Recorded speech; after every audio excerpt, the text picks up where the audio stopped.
শিল্পকলা বিএনপির সংগ্রামী আহ্বায়ক আইনুল ইসলাম চঞ্চল আমাদের মাঝে উপস্থিত আছেন।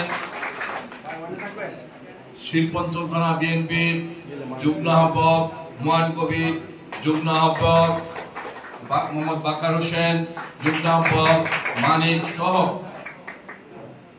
এই এলাকা অঙ্গ সংগঠনের নেতৃবৃন্দ এবং এই এলাকার মুরব্বিয়ানগণ, ভাই ও বোনেরা, আসসালামু আলাইকুম।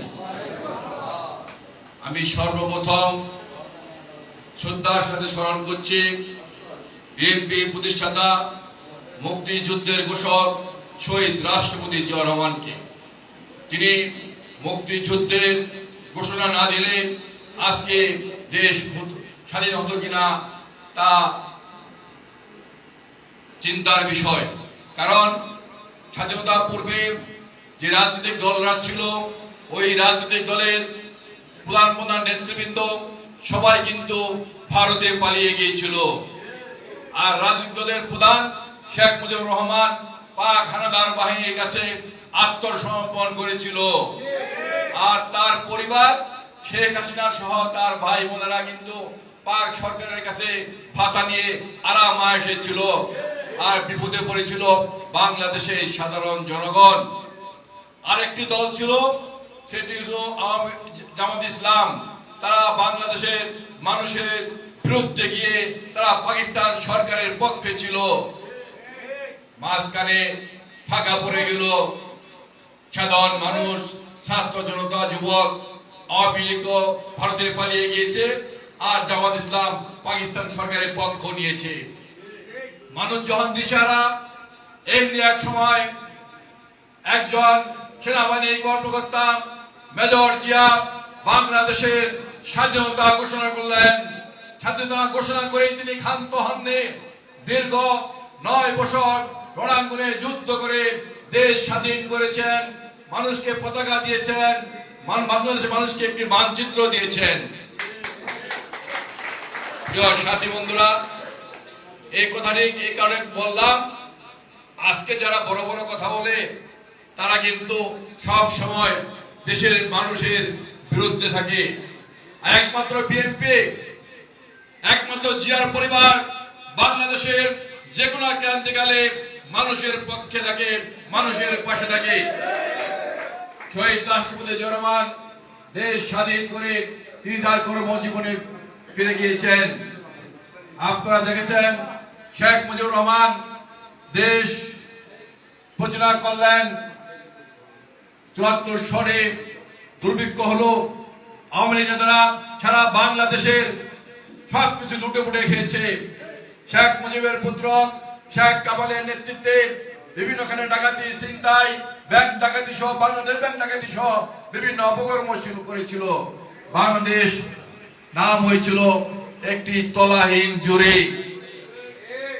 এই অবস্থা বাংলাদেশের মানুষ যখন দিশারা, বাংলাদেশের সিপাহী জনতা, সিপাহী বিপ্লব, জনতার বিপ্লব করে 75 সালের 7 নভেম্বর শহীদ রাষ্ট্রপতি জিয়া রহমানকে ক্ষমতা অধিষ্ঠিত করেছিল। শহীদ রাষ্ট্রপতি জিয়া রহমান কাউকে হত্যা করে, কাউকে কু করে ক্ষমতা আসেনি। বাংলাদেশের সাধারণ সিপাহী এবং বাংলাদেশের জনতা ঐক্যবদ্ধভাবে শহীদ রাষ্ট্রপতি জিয়া রহমানকে ক্ষমতা অধিষ্ঠিত করেছিল। প্রিয় সাথী বন্ধুরা, শহীদ রাষ্ট্রপতি জিয়া রহমান ক্ষমতা আসার পরে সারা বাংলাদেশে ঘুরে ঘুরে বাংলাদেশের উন্নয়নের জন্য কাজ করছেন। বাংলাদেশকে একটি তলাহীন ঝুড়ি যে দুর্নাম ছিল সেটাকে উদ্ধার করার জন্য কাজ করেছেন। সারা বাংলাদেশে পৃথিবীর মানচিত্রে বাংলাদেশের মানুষকে পরিচিত করে দিয়েছিলেন। আর এই 72 থেকে 75 পর্যন্ত জামাত ইসলামের আমির বিভিন্ন দেশে ঘুরে গিয়েছেন যেন বাংলাদেশকে পৃথিবীর কোন রাষ্ট্র স্বীকৃতি না দেয়। প্রিয় সাথী বন্ধুরা, এটা হলো আওয়ামী লীগের অবস্থান, এটা হলো জামাতের অবস্থান। প্রিয় সাথী বন্ধুরা, এর মধ্যেই জিয়া রহমান সারা বাংলাদেশকে পৃথিবীর বুকে একটি শক্তিশালী রাষ্ট্র হিসাবে, একটি সমৃদ্ধ রাষ্ট্র হিসাবে তিনি প্রতিষ্ঠা করেছিলেন। এই কারণে একটি কুচক্রী মহল আন্তর্জাতিক চক্রান্তের সাথে মিলে শহীদ রাষ্ট্রপতি জিয়া রহমানকে হত্যা করলো। এক আবার দেশে একটি মাসল্য আসলো, দেশে গণতন্ত্র হত্যা করা হলো। আবার জনগণের পক্ষে দাঁড়ালেন জিয়া পরিবার, শহীদ রাষ্ট্রপতি জনগণের সহধর্মিণী বেগম খালেদা জিয়া। জনগণের পাশে থেকে জনগণকে সাথে নিয়ে এরশাদ বিরোধী আন্দোলন করলেন। দীর্ঘ 9 বছর তিনি এরশাদ বিরোধী আন্দোলন করলেন, বিভিন্ন অত্যাচার নির্যাতন সহ্য করলেন। পূর্বানী হোটেল থেকে তাকে টেনে হিসেবে গ্রেফতার করা হয়েছিল। তারপরও কিন্তু বেগম খালেদা জিয়া থেমে থাকেনি। তিনি বাংলাদেশের ছাত্র সমাজকে, যুব সমাজকে ঐক্যবদ্ধ করে এরশাদের বিরুদ্ধে আন্দোলন সংগ্রাম করেছিলেন। আবার কিন্তু দুটি দলের নাম আসে, একটি হলো আওয়ামী লীগ। এই আওয়ামী লীগ কিন্তু এরশাদের সময়ে এরশাদের সাথে মিলে নির্বাচন করে এরশাদকে জায়েজ করে দিয়েছিলেন। জামাত ইসলাম এরশাদের সাথে নির্বাচন করে এরশাদের সাথে এরশাদকে জায়েজ করেছিলেন। আমরা কিন্তু এই দুটি দল বাংলাদেশের মানুষের সাথে বেইমানি করেছে। সাথী বন্ধুরা আমার, দীর্ঘদিন রাজপথে থেকে আন্দোলন সংগ্রাম করে বেগম খালেদা জিয়ার নেতৃত্বে এরশাদের পতন ঘটিয়েছিল। এরশাদের পতনের পরে নির্বাচন হয়েছিল। বাংলাদেশের মানুষ বেগম খালেদা জিয়াকে ধানের শীষে ভোট দিয়ে, সারা বাংলাদেশে ধানের শীষে ভোট দিয়ে বেগম খালেদা জিয়াকে বাংলাদেশের প্রধানমন্ত্রী হিসেবে প্রতিষ্ঠা করেছিলেন। প্রিয় সাথী বন্ধুরা, আন্তর্জাতিক চক্রান্তের মাধ্যমে যখন আবার ওয়ার সৃষ্টি হলো, সেই সেনা কর্মকর্তারা আন্তর্জাতিক চক্রের মাধ্যমে মিলে একটি নির্বাচন দিয়ে, একটি পরিকল্পিত নির্বাচন দিয়ে শেখ হাসিনাকে আবার ক্ষমতা বসালেন। আমরা দীর্ঘ 16 বছর তারেক রহমানের নেতৃত্বে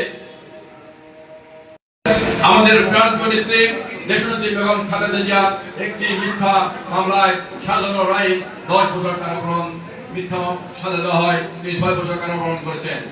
বিএনপির লক্ষ লক্ষ নেতাকর্মী মিথ্যা মামলা নিয়ে কারাবরণ করেছেন। তারপরও কিন্তু বিএনপির একটি নেতাকর্মী কিন্তু দল থেকে বিচ্যুত হয়নি, রাজপথ ছাড়েনি। তারেক রহমানের নেতৃত্বে ঐক্যবদ্ধভাবে রাজপথে আন্দোলন সংগ্রাম করে খুনি ফ্যাসিস্ট শেখ হাসিনার পতন নিশ্চিত করেছিল। আপনারা গত বছর দেখেছেন জুলাই আগস্টে ছাত্রদের যে আন্দোলন হয়েছিল, সেটা ছিল জনতার আন্দোলন। এই আন্দোলনে ছাত্ররা যখন শেষ পর্যায়ে এসে আন্দোলন বন্ধ করে দিয়েছিল, তখন কিন্তু বিএনপির ভারপ্রাপ্ত চেয়ারম্যান তারেক রহমান বাংলাদেশের বিভিন্ন প্রান্তে ছাত্র সমাজকে ফোন করে, যুব সমাজকে ফোন করে, শ্রমিক সমাজকে ফোন করে, পেশাজীবী সংগঠনকে ফোন করে ঐক্যবদ্ধ করে রাজপথে নামিয়ে এক দফার আন্দোলন করিয়ে ফ্যাসিস্ট সরকারের পতন নিশ্চিত করেছিল। এটা তারেক রহমানের অবদান, তারেক রহমান ছিল বলেই এটা সম্ভব হয়েছে। প্রিয় সাথী বন্ধুরা, আজকে আমরা ফ্যাসিস্ট মুক্ত হয়েছি। দেখুন, আবার কিন্তু ওই দুটি রাজনৈতিক দলের নাম চলে আসে। যে দলটি পালিয়ে গিয়েছে সে আওয়ামী লীগ, আরেকটি দল জামাত ইসলামের আমির একদিন বলেছিলেন 5 আগস্ট করে আওয়ামী লীগকে ক্ষমা করে দিয়েছি, ফ্যাসিস্টকে ক্ষমা করে দিয়েছি। আরে ভাই, আপনাকে ক্ষমা করে দেওয়ার বাংলাদেশের মানুষ তো তাদেরকে ক্ষমা করেনি। কে অধিকার দিয়েছে জামাত ইসলামের আমিরকে আওয়ামী লীগকে ক্ষমা করে দেওয়ার? প্রিয় সাথী বন্ধুরা, কারণ এই দুটি রাজনৈতিক দলের অনেক মিল। প্রিয় সাথী বন্ধুরা,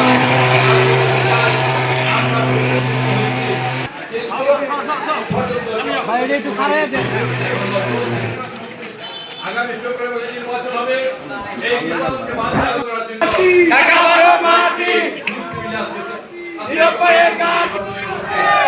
আজকে কয়েকটি গোষ্ঠী, কয়েকজন ব্যক্তি, কয়েকটি পত্রিকা আজকে নিয়ে